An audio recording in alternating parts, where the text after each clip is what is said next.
On January 15th, Chinese Vice Premier Liu He and the U.S. President Donald Trump met in Washington to sign a Phase 1 trade deal, bringing momentary calm to a global economy rattled by the U.S.-China trade war for over 2 years now. The agreement, which spans 86 pages and 8 chapters, covers several major sticking points in the bilateral relationship, including agricultural imports, intellectual property rights, technology transfer, exchange rates, financial services, and trade balance.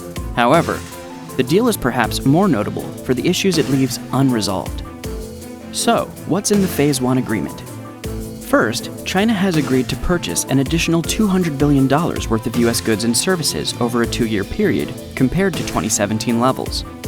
This includes $52.4 billion in energy exports, $77.7 billion in manufactured goods, $37.9 billion in services, and $40 billion in agricultural products such as soybeans, pork, cotton, and wheat, a nearly 90% increase from 2017. The U.S. agricultural sector in particular has been among the hardest hit in the trade war and stands to benefit from these increased purchases. China is a major importer of U.S. farm goods, but American farmers saw orders dwindle as Chinese tariffs clobbered business, leaving many to depend on billions of dollars of U.S. government farm aid packages to make ends meet. In another boost to farmers, China also committed to ease health, inspection, and registration standards, making it easier for American agricultural groups to export their products. The U.S. made its own concessions to help Chinese exports in the U.S. Second, on intellectual property, China agreed to commitments that will improve criminal enforcement, preventative measures, patent protections, and measures against pirated and counterfeit goods. Third, both countries mutually agreed to prohibit the practice of forced technology transfer. The practice had been a long-standing complaint raised by American companies operating in China.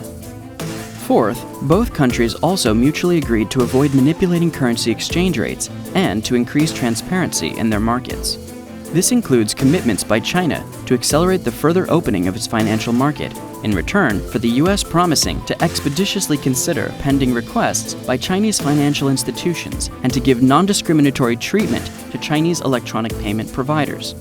Finally, for its part, the U.S. agreed to call off and reduce some tariffs, though tariffs on $360 billion in Chinese goods will stay in place.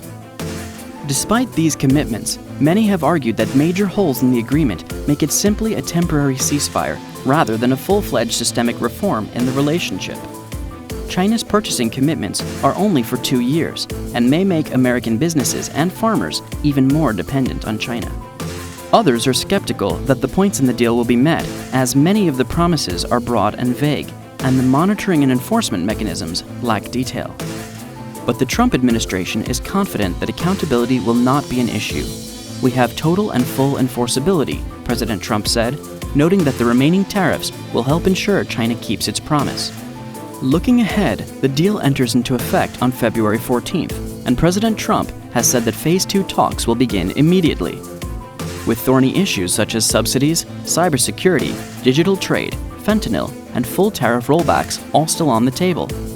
Only time will tell if the two sides can build on this initial agreement, or if the toughest negotiations are yet to come.